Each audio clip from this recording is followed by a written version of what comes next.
This episode of the Off-Road Podcast is sponsored by Warren Medical Gear Outfitters and Colby Valve. Off-Road Podcast, episode 361. One More Win, the movie. Tonight, Aaron does some drills, Jeremy does some family time, and Ben heads for the hills.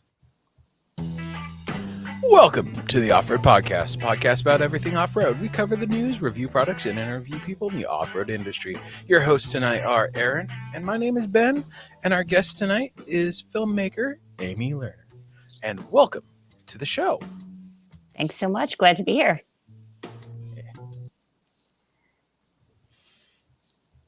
And The Weekend Review is brought to you by Medical Gear Outfitters. What are you waiting for? Are you waiting to have a casualty on the trail? Check out medicalgearoutfitters.com to get straightened out.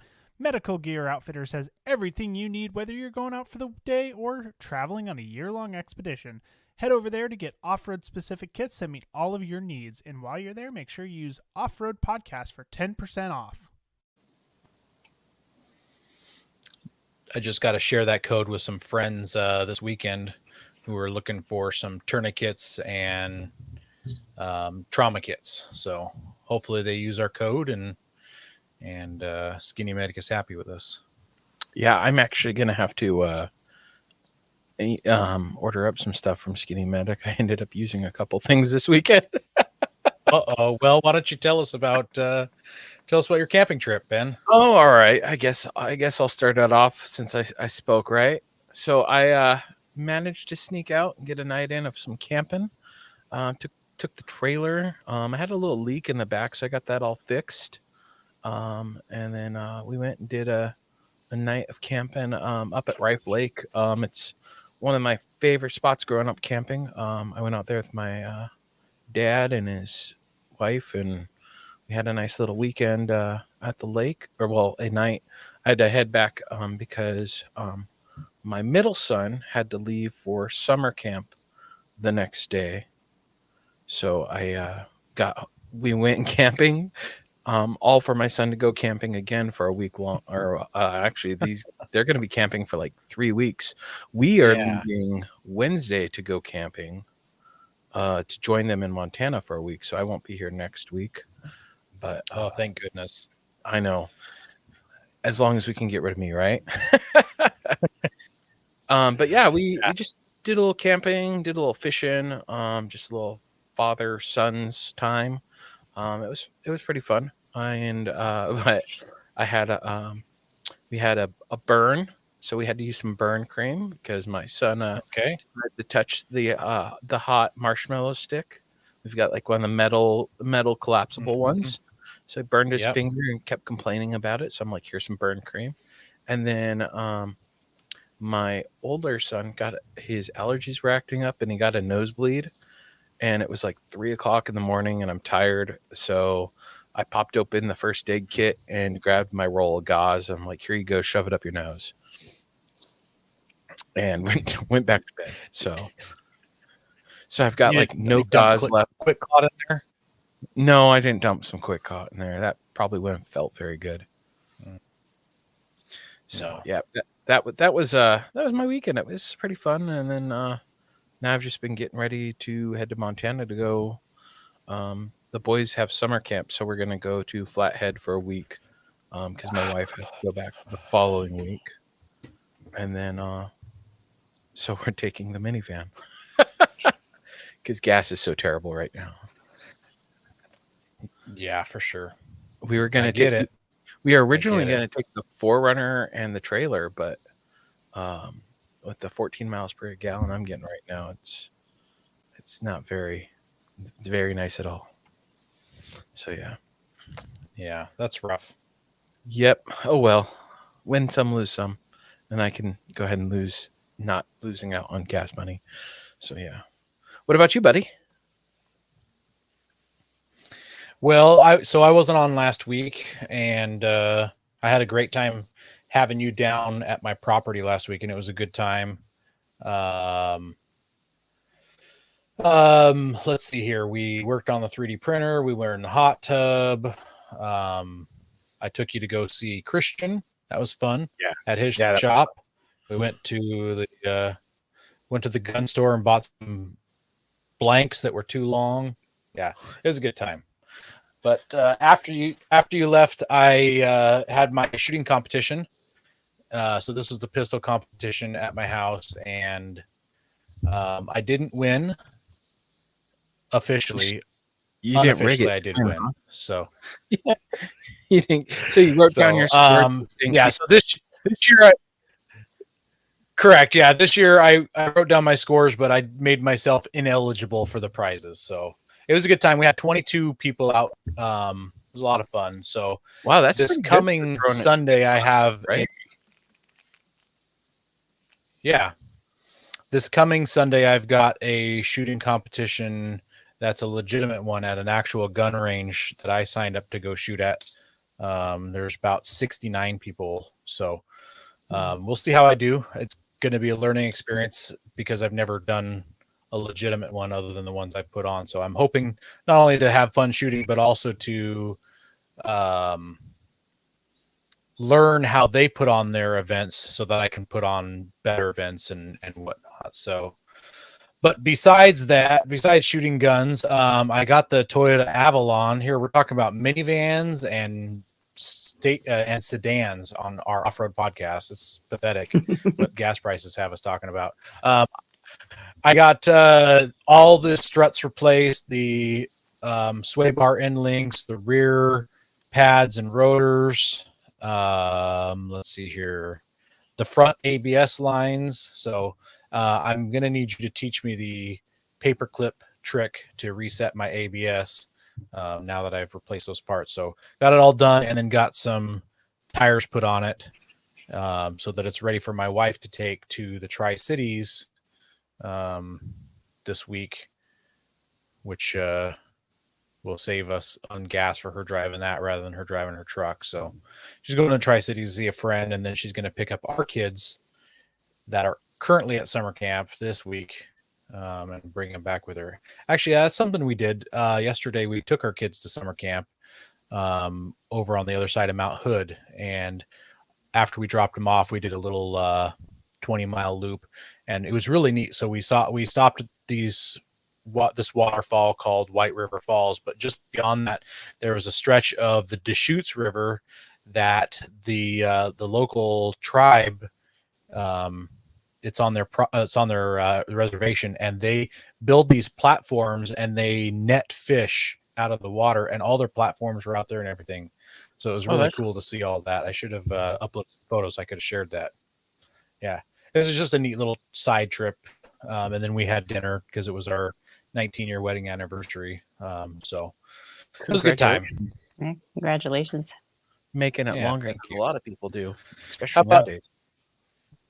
Yeah, longer than my parents. So, and I hope that we go for 3 times longer than that. I'd love to make it to 70 or something. I'm not good at math, clearly, if I said 3 times longer or 4 times or whatever I said. How about you, Amy? Have you done anything in the off-road related world in the past couple weeks? Well, last weekend we went to the mall and went to the movies, but I'm in New Jersey, so that's about as off-road as you get, unfortunately. You can go down to the yeah, you can head. I'm up in the you go down to the corner Pine of the state. Barrens. You can go down to the Pine Barrens. I've actually never made it down there, which I should. It's about 3 hours from where I am, so it's pretty much all the way at the bottom of the state, and I'm all the way at the top, which is no excuse. I should go, but yeah, no.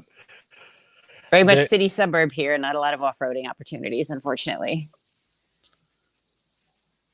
That's the way the cookie crumbles, though, right? Yeah, it gives me a good excuse to go to Australia. Oh, that's like a terrible excuse to go out of Australia, though, right? Right. We also want to thank our sponsor, Patriot Patch. Head over to patriotpatch.co and check out their selection of great patches, shirts, cleaning mats, signs, and stickers. You can also join the Patch of the Month Club for $15 and receive a patch, matching sticker, and artist proof each month. So we've got let's see, this is the June patch right here, or is this the July patch? I'm nope, that's June. It even says it right up there. So yeah, we're still waiting to see the July patch. I'm pretty excited to see what it is. Ryan always comes out with something cool for July, so we'll see what he pops up with that one. But then let us not forget, we've got the off-road podcast patch coming, along with the Lumen Locker patch, which is for some reason I can't find the image I saved for that, so I'll have to find that and get that up for later Find in the that show. in the yeah. Well, no, I have it saved on my desktop somewhere, but Oh, I see. Well, it's in the email. you know You how can my just desktop gets, it just fills up full of crap. yeah. Too many Have STL. tire troubles ever left you deflated? Colby Valve has got you covered. Ever have a valve stem leak? Colby Valve makes reusable and easily replaceable valve stems that don't require you to remove your tire from the wheel. They work with your off-road rig, ATV, side-by-side, commuter vehicle, or even your tractor. Never be left stranded again because of a busted valve stem. They also have a tire repair kit for those punctures that keep you away from doing your favorite thing, wheeling. Make sure to check out colbyvalve.com or ask for them at your local off-road products store. Have you ever seen a Colby valve, Amy? I don't know that I have. I was just looking at those and thinking, I don't know that I've seen one of those. They're great for if you ever tear a valve stem, or I mean that's the point of them, is for a damaged valve stem, and you can just cut the old valve stem off and shove that thing in and give it a couple turns and start filling it back up with air. That is Definitely a quick. useful thing. Yeah, very useful. Yeah. Well, our news this week, the first article is about Big Ole the Bronco, crashed in the Nora 1000. So, Ben, you pulling up photos of that one? Boom, they're up. Yeah. So that's what it looked like before it crashed. So as you can see on the side there, this was piloted by Parnelli Jones and Bill Strop back in the day. It won the Baja 1000 in 1971 and 72, which is a pretty big deal. But it was recently sold at an auction, and they took it to the Nora 1000. So that's not the Baja. And actually, Amy, can you tell us maybe real quick what the Nora 1000 is? Sure. The Nora Mexican 1000 started, I want to say, about 10 years ago now, and it was revived by Mike Proman, who is the son of one of the guys who started the original Baja 1000 race. But rather than a sort of a start to finish 1,000-mile race, it's broken up like a off-road rally or a cross-country rally with a series of stages over, I think it's 5 days. And they do go down the Baja Peninsula, and it's between 1,000 and 1,200 miles over the course of those days. And you stop every night and you sleep in a hotel, and they call it the happiest race on earth, because you do have a chance to rest and fix your car, and, you know, just kind of enjoy the whole racing spirit. And there's a lot of classic and vintage vehicles that go and compete, including this one, which from what I heard rolled twice. Yeah. There's a photo of it smashed up pretty good. I don't know if this is wow at the end of the race or after it happened and they're back at the hotel getting ready to fix it. But both times it crashed, they were able to get it fixed back up and keep racing it. And I'm pretty sure they took it across the finish line. So kudos to them for finishing the race. Bummer. That doesn't look like $1.8 million anymore. It's just sheet metal. It looks like another $0.8 million to fix it. Yeah. Yeah. So, yeah. Well, our next news article is about the Mercedes G-Wagon. So it's getting an update. The previous one was sold for like 40 years straight. Is that what I'm understanding, Ben?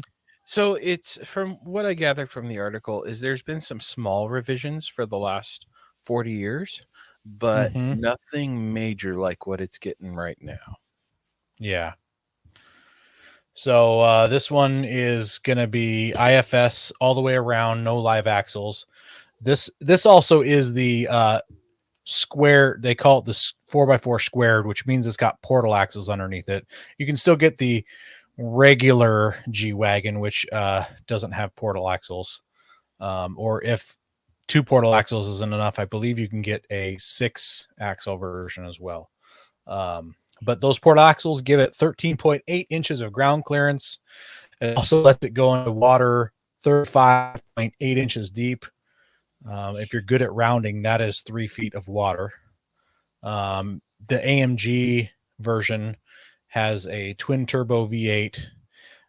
It comes with 22-inch wheels and all-terrain tires. I wonder if you can put smaller wheels on there, if they just have to be that big to clear whatever breaks. Because I'm sure it has could monster brakes. probably fit I'd imagine you'd be able to fit. Looking at what you can see in there, you could probably fit a 20-inch wheel comfortably. It looks like there's enough room to maybe go an 18, but it looks like it's got some big brake rotors in there, which I mean is good for keeping your wheels cool. I mean your brakes cool. So Yeah, I always wonder why the 22-inch wheels go on a car like this. oh well, and You know, maybe it's part of like the portal system is it needs it to have that larger clearances because the portals are down. But still, I hate when not they just do a big style wheels. choice. Yeah, big tiny rubber, terrible. I feel like it's mostly that way because the people who buy these, and I'm sure you guys see 99% of these on the road, in the mall parking lot, things like that. The people who buy these don't off-road them. I've seen one G-Wagon in a wheel. I have 2. Yeah, I have 2. And it's super neat.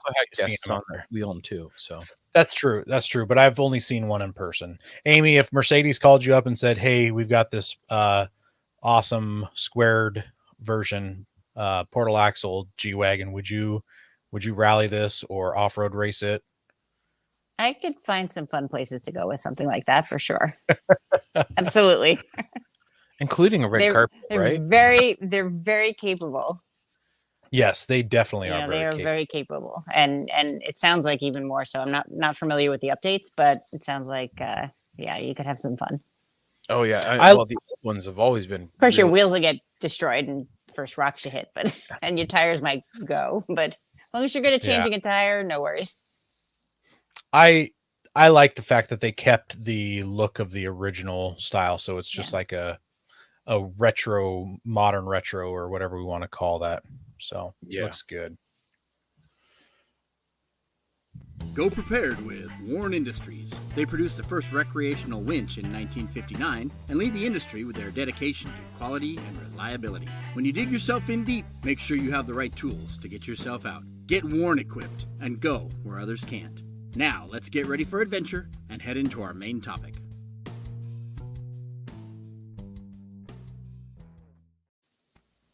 So tonight we've got Amy on, and we're talking about the movie she created. But before we get started with that, before the show, we were talking about 5 years ago, episode 136. We had Shelby Hall on, and actually a portion of the film takes part just after this. So it was really cool. It was like reconnecting back to something, and it was like, oh, I remember that and remember talking about that on this show.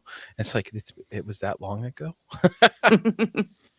If you rearrange the numbers 136, you can get 361, which is today's episode. Hey, it's like it was meant to be. You need to go buy lottery tickets. Yeah, definitely. Quick picks.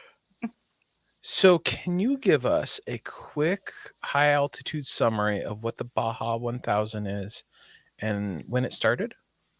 Sure. The Baja 1000 is considered to be one of the toughest and most grueling off-road races on the planet. It started in 1967, and it runs typically down the Baja Peninsula for plus or minus on 1,000 miles. And the very first race started at the Bull Ring in Tijuana and ended in La Paz.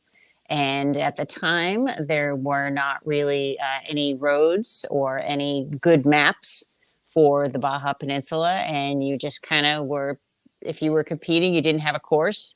You had to stop in towns along the way to mark your path, and you were basically just sent off down the peninsula, and you hoped you found your way and you hit all the checkpoints and you made it to La Paz. And today it's, $1 million trophy trucks and huge corporate sponsorships, and it's just one of the biggest races in the world. And it's, I guess this year 2023 will be the 54th edition, 55th edition. Sorry, oh gosh, it's not 2023, it's 2022. Sorry, past my bedtime here in New Jersey. But yeah, so this will be the 54th edition this year. I'm gonna jump ahead here and mention that in your movie you mentioned, or it was mentioned, that when Rod Hall did this in the vehicle he did it in 1967, that he just like packed a cooler with stuff and him and a buddy went off and they just went on down the road. And today, if you think about how much preparation goes into a race, it's not just packing a cooler No. and a couple tools. So yeah, pretty neat. So can you tell us how you first learned about or met Rod Hall? I met Rod Hall in 2010. I had read an article in the newspaper about this thing going on in Morocco called the Gazelle Rally. And it was an all women's event that had been going on for some time. And it was an orienteering rally. And it took place over 9 days and 100% off road. You would turn in all of your electronics and you had to get from point to point and figure out where you were going with a map and a compass and a pencil. And I had never done anything like that before. I had never driven off road. And I just thought, geez, that sounds kind of crazy. That sounds fun. And my line is, was reading the newspaper on my Kindle and I put it in front of my husband. And I said, honey, I have found my midlife crisis. Yes. And he, read the articles, looked at me a little funny, and it was like, okay, that's what you want to do. Let's just let me know what it takes and we'll see if it works. And in the course of getting ready to go, I, of course, had to learn how do I drive off-road, and went to a training session in California where there was this guy. It was a gray-haired guy in a huge Hummer teaching the course, and no idea who he was. He was very humble and very sort of self-deprecating, and his teaching method was to stand there next to you looking at whatever problem you're facing, and after a couple minutes go by, go, what does Amy think we should do? And by the end of the day, I was wondering if this guy really even knew what he was doing. And I was just super, super confused. But turns out, if you were going to get a first off-road driving lessons from anyone, then Rod Hall was really the guy to get it from, because not only is he a legend in terms of his racing record, but he just lived and breathed off-road and had such a knowledge of and experience, and just his demeanor, and starting out with that experience and that lesson of how to behave in a race really set me up well to have some success down the road. So super fortunate. How awesome. Ben, we could start a race training. We just have to ask people, what would you do? Yeah. See how far that gets us. Very far. Yeah. So what really drove you to make a movie about the legacy of Rod Hall? I ran into Rod in 2015 at the Off-Road Motorsports Hall of Fame dinner, and he and I had stayed in touch over the years, and he was a mentor to me. And as I started doing more and more racing, we would chat and see each other and run into each other.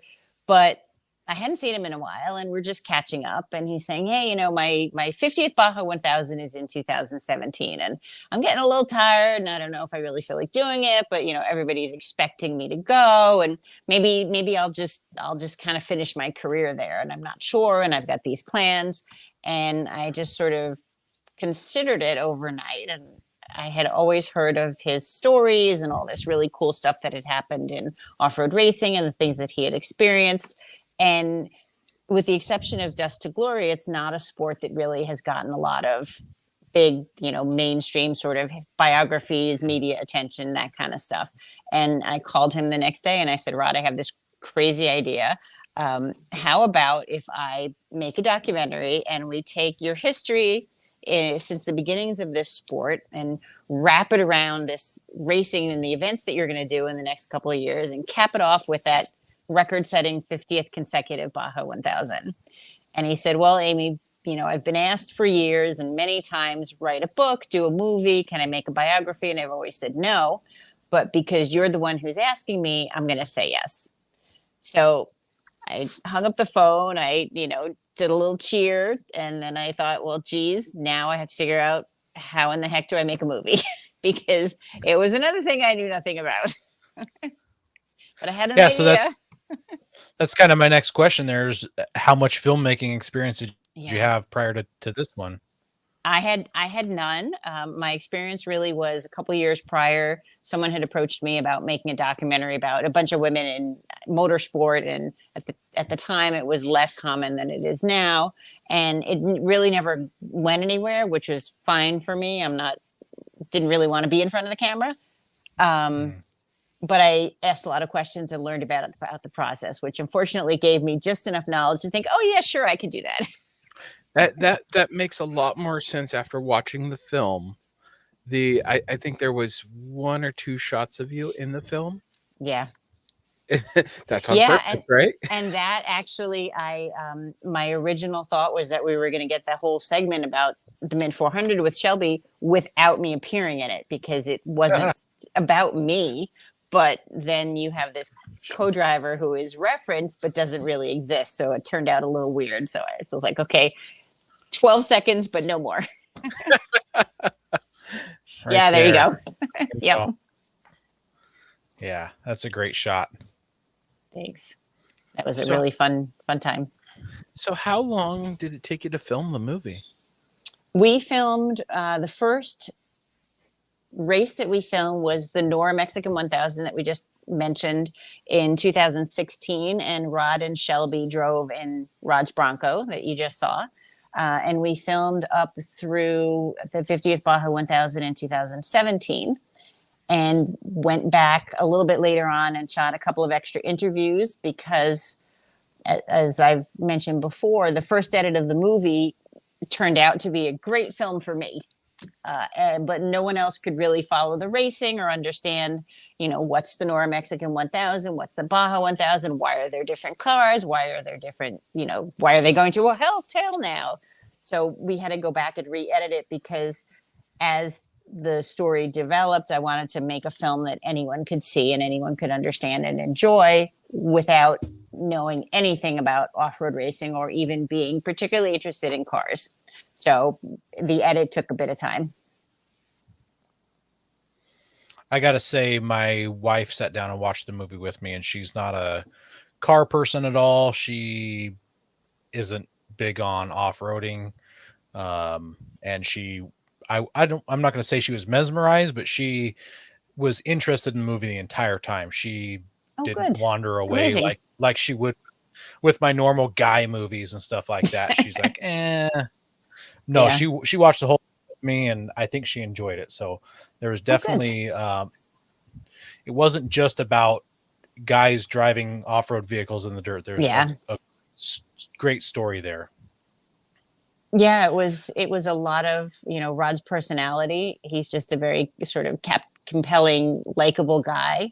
But it also was the ability to pull in his family, who has been a big part of his racing over the years. And then when his health problems started impacting what he was doing, we were still able to be a part of what he was experiencing, capture that for the film. And that was something that really, like I had mentioned, can resonate with a lot of people. And it just becomes not an off-road movie, but a story of a man going through a struggle and a challenge that he's not going to be able to beat no matter what he does, and how he handles it as he goes through these events that he's, been kind of working towards and for his whole life. Yeah, it was very, I was sitting there watching it, and I was going through those moments, and I'm like, wow, I didn't realize. And then like the emotions going through it, it's like, oh wow, this makes a lot more sense now. Yeah. So did you have a favorite moment while you were filming? Oh, I don't know that I had a favorite moment, but there was probably, well, there were two. One of my favorite moments from a like a director perspective was the sequence that you'll see during the Mexican 1000 when Rod gets stuck in the sand. And that to me yeah. was super exciting because we had GoPros everywhere and they were just coming out of Loretto into the wash, and we had the drone, and the drone followed the car, and Rod got stuck right after the bridge. So the drone followed the whole way. So if you watch off-road movies and footage and racing movies, you know that you often don't see the stuff that happens because there's no camera there. Yeah. So something happened, in a race, you get stuck, you crash, you get lost. And if you're filming it, you're not always going to be there because it's 1,000 miles of racing and you cannot physically have a person on all those spots. So that was just super exciting that we're able to capture that whole sequence from so many angles and put it together in a way that really showed this is what can happen to you when you're out there.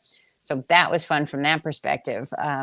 But personally, for me, when Chad and Rod went across the starting line at the 50th Baja 1000, I just burst into tears. I felt like I just had a baby because it had become such a struggle for him just to get to Baja and everything that was going on. And I knew how important it was for him to be in that seat and start that race and get on the record books that he raced that 50th race. So when they went through, I didn't realize how attached I was, because when you're filming it, you have to be detached. You can't be a friend. So that was a moment for me personally when they went across that start line. Was there any kind of any of the opposite reaction? Did you have any heartbreaking moments while you're filming this? We had a lot of tension. Baja racing it's a crazy thing. You don't know what's going to happen. You prepare as well as you can. You pre-run your course. You understand where the problems are. You understand where the dangers are, and things still happen that mess up your race. And that happened for both the 2016 and the 2017 Baja 1000s. And the 2016 race, there was an electrical problem, and we ended up standing at the side of the road for several hours waiting for the car, which could not go any faster than about 25 miles an hour, to sort of limp along and get there and hope that they would make it to the finish line before they ran out of time, which they ended up doing. But 2017, there were some other issues with the car. And we fortunately, for the perspective of the film, had a crew at the pit where they pulled in, and they weren't sure if they were going to be able to pull out, because they weren't sure if they were going to get the car rolling again. And we didn't know everything that was happening because I was with my crew at the finish line, and Rod was sitting with Donna at the side of the road in his race suit with his helmet on for several hours, waiting for the car to come, because he was expected to cross the finish line, I think around 10, and they came across the finish line at 3 a.m. Oh and it seemed deserted. It seemed like nobody was around anymore. Everybody was tired. And when that news came that the Hummer was about to come across the line, suddenly like 100 people just swarmed the finish because they all wanted to be there to see Rod cross the finish for what they, nobody knew for sure, but the expectation was that might have been the last moment they would have had an opportunity to see this legend, finish the Baja 1000. So it was an emotional roller coaster. Yeah, it was a lot. So did Rod Hall have a phrase or saying that he'd use often while you guys were filming? He had a number of them. The one he's probably most known for is to finish first, you must first finish, which basically he translates into you have to know how fast your car can go and take it maybe 1 mile an hour faster.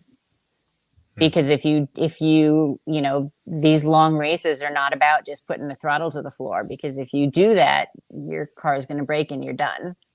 So you have to know your vehicle, you have to know the terrain. I finally learned one of his secrets towards the end of the filming. He would go in the early days, and when he pre-ran, he would have a tape recorder with him. And he would talk his way through every mile he pre-ran. And he would then listen to that tape over and over and over and over, so that it would become a memory to him, that he knew that, okay, in 5 kilometers, 5 miles, I see the tree on the right, and we're going to have to scoot to the left a little bit. And then there's going to be a big rock, and then we're going to do this, and then there's going to be silt. And he would just talk his way through and play it over and over and over. And that's how he knew the course. And he would know, he basically would like, oh, that rock, that's Sheila over there, we're going to go past her at 40 miles an hour. And then Judy's down the road, and it looks like a piece knocked off of her from last year. But yeah, he knew Baja. Yeah, That's awesome. That quote really resonated with me, because I was like, Matt, like sitting there, and I did the Gambler with Aaron, and you're driving, and it's like, how hard can you push the car? Yeah. And not break things, but still have fun and go right and proper. It's because if you push it too hard, you're braking, and then you're done. Yep. Yeah. Same kind of experience for me. I used to compete in a road race series called Chump Car, and they did a 36-hour-long race in Spokane over the 4th of July weekend. It was super hot, and we finished. We definitely didn't finish first, but we finished, and that was such an amazing feat for us to cross the finish line. And there were people that told us, you'll never finish. And even one person on our team who was a regular driver for our team said, I don't want to go because there's no way we're going to finish this. I don't want to waste my time. And so we did it anyways, and we finished, and it's just an amazing feeling when you can do that. So good for you. Yeah. Did you have any doubts that he might not, as things were progressing and getting worse for him, any doubts that he might not even be able to even compete in the Baja 1000? The 50th Baja 1000? Yeah, we started filming and then learned that there were some issues, but I'm trying not to like completely give you spoilers. Yep. But we're avoiding that too. Yeah, and the expectation was that these issues, that things wouldn't progress quickly because he was diagnosed at such a advanced stage, so that it wasn't anything that should impact anything for quite a long period of time. And then things just changed and progressed very rapidly. And it really, he put in a lot of work just to be able to get on an airplane, in a car. It was hard, and there was a question, and it wasn't just physical. I mean, it was a situation where someone had a goal to accomplish something that was really hard, and was given a diagnosis of something that couldn't be fixed. Mm-hmm. And mentally it was tough for him to get through, and he talks about that in the film, that it mentally, it was a struggle. It was really a struggle for a period of time.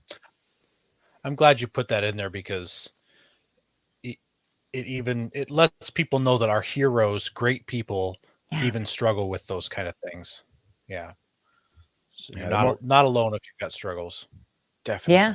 And that's something that I was glad that he and I had the relationship, that he and his family trusted that I would handle that in an appropriate way, but also recognizing that it is something to see that can be beneficial for people to realize just what you said, that you can be a champion and you can be a leader and you can still struggle with things. And there are things that can happen that you can still have no control over.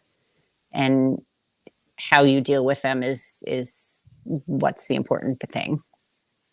Yeah. Is there anything that you had to cut from the film for one reason or another that you wanted to keep but you couldn't? If so, what was it? Oh gosh, probably more racing footage. More cars. Yeah. Yeah, we actually had two events that we filmed that Rod did. One was a sort of ride along with Rod Hall on the Rubicon Trail with Jeep Jamboree, and that none of that made it in. We just had to kind of divide and conquer, and realize, like I said, that we weren't going to fit everything in, and there were things that needed to be in the film to make the story make sense and make things make sense. So there's a lot of bonus footage. So you're saying there's a director's cut that's going to be released soon, right? There could be a director's cut, or I know I've said this, and I know that they are patiently waiting, but I will get a lot of the footage to the Off-Road Motorsports Hall of Fame, so that they can use it. They have some plans to do some things there, and Cool.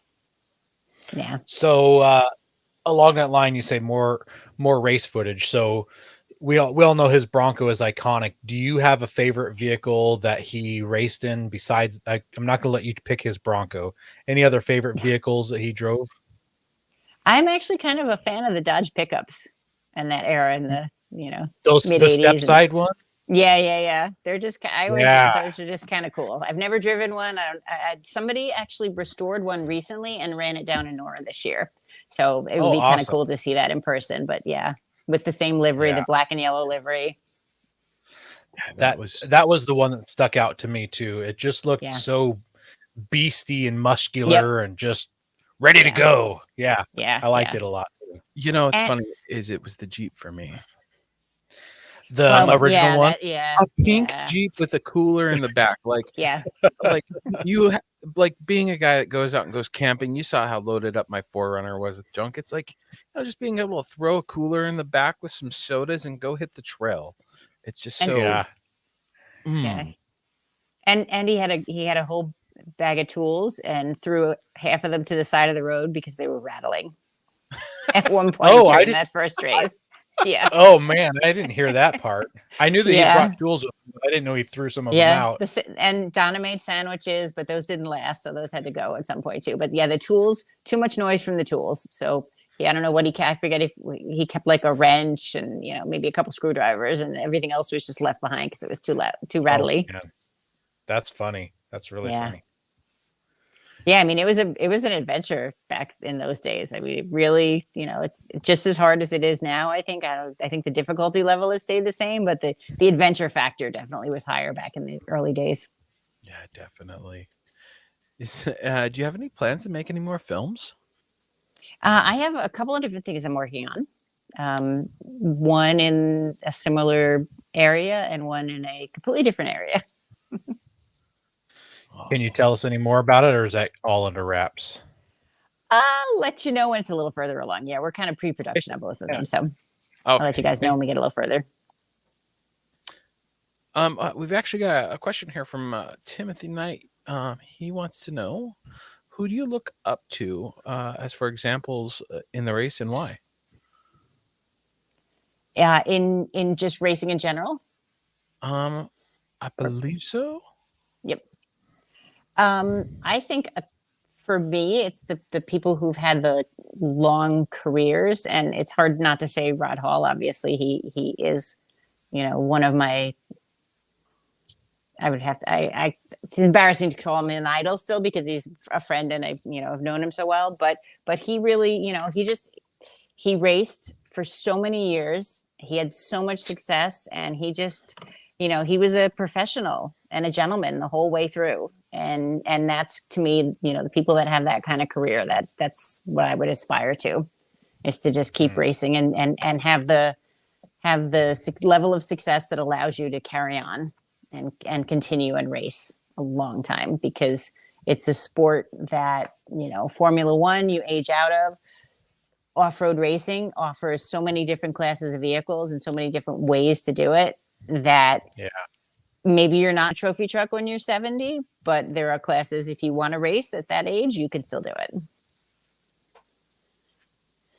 I'm going to read some, before we close out here, I'm going to read some of Rod Hall's greatest achievements. So I got these I think I got them from the website Off-Road Extreme. They did an article about your movie. So This first one says that Rod Hall and Larry Miner won their class in the very first 1967 Nora Mexican 1000, and that's when they drove that pink CJ5. Yep. And then, as we know, he entered the next 50 Baja 1000 races without missing a single one, and is the only person to do so. Of those 50 races, he won 25, including, this is the most important win right here, including the overall win in 1969 in that famous Ford Bronco. And can you tell us what makes that win unique, the overall win? Yep. It was the only time that a factory four-wheel drive vehicle has won the Baja 1000 overall. And I don't recall the exact statistic, but the motorcycles tend to be faster than the cars. So to beat everybody, including the motorcycles, no matter what vehicle you're in, is quite a feat. Yeah.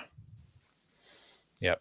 And like you mentioned, he was immortalized in the Off-Road Hall of Fame in 2005, and he has over 200 wins in off-road racing. So those are some amazing statistics.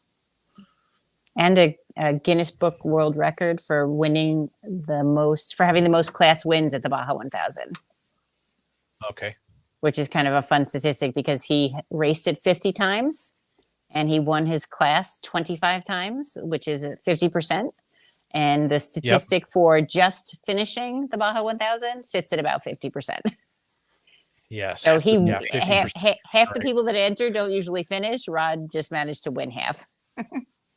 Not only finished. That's awesome. Yeah. That's great.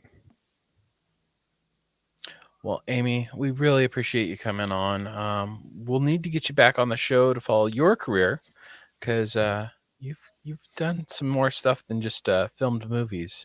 So where can our listeners find the movie and where can they find you?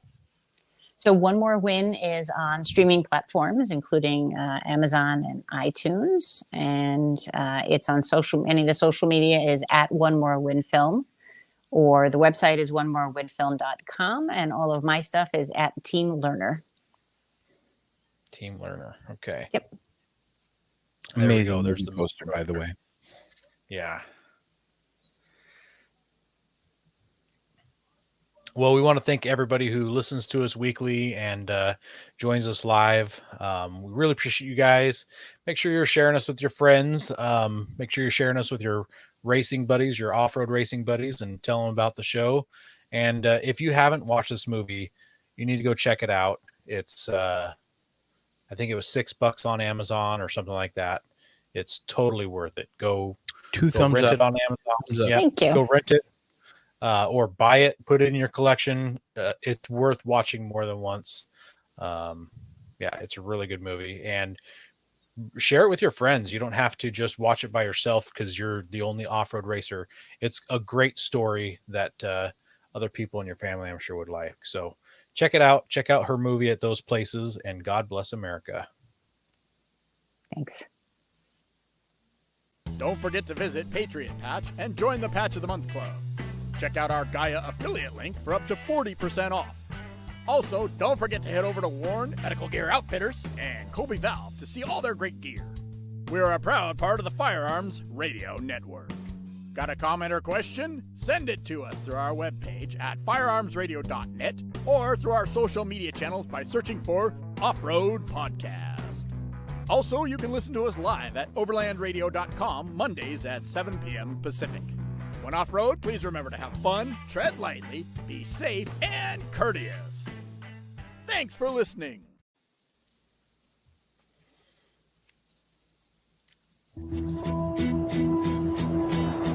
To finish first, you must first finish. Rodney Hall and Larry Miner cross the finish line with a new record for four-wheel drive vehicles. My name is Rod Hall. I did the first Baja 1000 back in 1967. And I'm the only guy that's done every Baja 1000 since.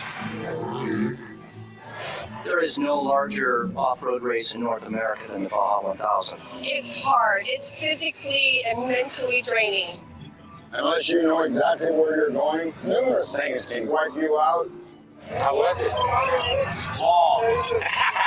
If you were going to be anybody in the sport, you had to beat Rod Hall. He doesn't want to be famous, but he is. There are not a whole lot of racers over the age of 70, let alone close to 80. If I can do the first 50 Baja 1000s, that record will never be broken. I wanted him to retire. He just still wanted to race. In the early days, I thought it would go on forever, but nothing goes on forever. I should have played that before we started the interview. Yeah, that'd been good. Check that movie out. Thanks for coming, everybody. So, hey, Aaron, when are we doing the Baja 1000? Yeah, sign me up. We need another sponsor.